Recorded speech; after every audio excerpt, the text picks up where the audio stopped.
चल निकल यहाँ पे से। नीचे का सीट तुम लोग का अरे नहीं है। तुम्हारे बाप का सीट नीचे है का वो। सीट बैठने का सीट का है। बाप का नहीं है, ठीक है? अरे अभी थोपड़ा ए, मारा। यार कितना गलत बात कर रहे हैं। नीचे का सीट ये दो सीट क्या हो रहा है? हमारा है, नीचे बोल का- रहा है कि तुम्हारा आप सीट नहीं है तो इसके बाप का है। देखिए नीचे की लाइट जलाओ, लाइट। के साथ- नीचे की सीट में नहीं बैठने देगा किसी को। एक ही नीचे का सीट इसका है। नहीं। सोचिए एक आम सी ट्रेन, सामान्य से सफर और अचानक एक छोटी सी बात एक ऐसा भयानक झगड़ा बन जाती है जिसे देखकर पूरा डिब्बा सन्न रह जाता है। ये कहानी है एक लंबी दूरी की ट्रेन की, जहां हर सीट पर अलग अलग जिंदगी, अलग अलग परेशानियां और अलग अलग अहंकार बैठे थे। ट्रेन अभी अभी स्टेशन से छूटी ही थी कि एक आवाज गूंजी, अरे भाई ये सीट है।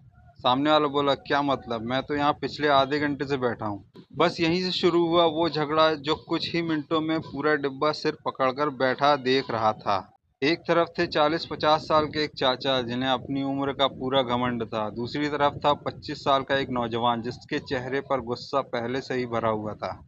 चाचा बोले, आजकल के लड़कों को तो तमीज ही नहीं होती। नौजवान पलटकर बोला, और चाचाओं को लगता है पूरी ट्रेन उन्हीं की है। बस फिर क्या था, आवाजें ऊंची होने लगी, हाथ इशारों में बदलने लगे और शब्द गालियों में। डिब्बे की महिलाएं डर से बच्चों को खींचने लगीं, कुछ लोग मोबाइल निकालकर वीडियो बनाने लगे और कुछ समझाने की कोशिश में खुद ही गाली खाने लगे। एक आदमी बीच में बोला, अरे भाई सफर है, झगड़ा मत करो। लेकिन जवाब आया, बीच में मत बोल, अपना काम कर। अब झगड़ा सीट का नहीं रह गया था, अब ये बन चुका था ईगो की लड़ाई। चाचा बोले, मैं सरकारी नौकरी से रिटायर्ड हूँ।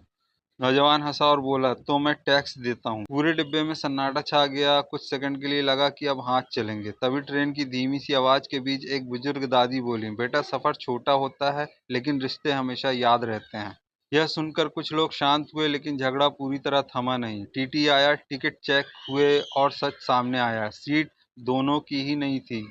गलती किसी तीसरे की थी जो चुपचाप दूसरे डिब्बे में जाकर बैठ गया था। डिब्बे में हल्की सी हंसी फैल गई, कुछ को तो शर्म आई, कुछ ने नजर झुका ली। नौजवान ने धीमी आवाज में कहा, चाचा गुस्सा ज्यादा हो गया। चाचा ने भी सिर हिलाया, बेटा जवान संभालनी चाहिए थी।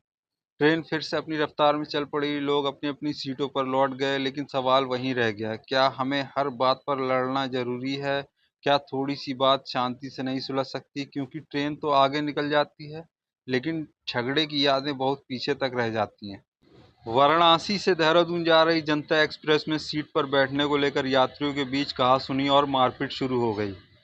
एक यात्री प्रतापगढ़ का रहने वाला था। उसके बुलाने पर कई साथी गौरा स्टेशन पर पहुंच गए। ट्रेन जब गौरा स्टेशन पर पहुंची तो ग्रामीण ट्रेन की बोगी में घुस गए और अपने साथी से मारपीट करने वाले यात्रियों को खींचकर प्लेटफॉर्म पर ले आए और मारने पीटने लगे।